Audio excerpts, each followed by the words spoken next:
we have today a government which does not acknowledge that there is such a word as slowdown. And I think this is not good for our country. If you do not recognize the problems that you face, you are not likely to find credible answers to take corrective action. And that's the real danger.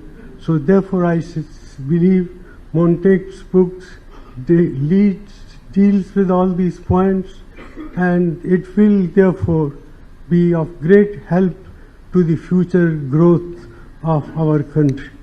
Montague has also pointed out that contrary to what the ruling group may say, today the 5 trillion economy by 2024-25 is wishful thinking.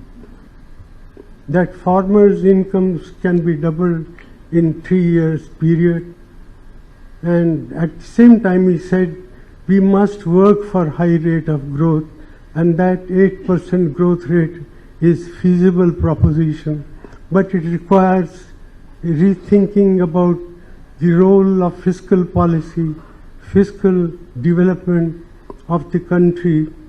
There is need for tax reforms in a much bolder way, because he said, as he points out, in our country, if you look at the real picture, the real fiscal deficit, center state combined, is as high as 9%, and that's not good for satisfying our ambitions of having a dynamic economy growing at the rate of 8 to 10%.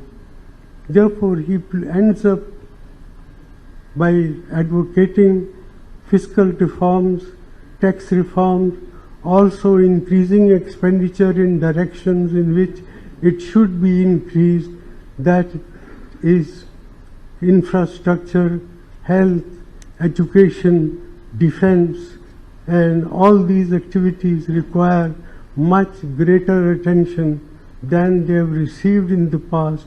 So I do believe that I hope there will be a consensus among right-thinking persons about the path that Montague has identified for dealing with the economic situation in our country.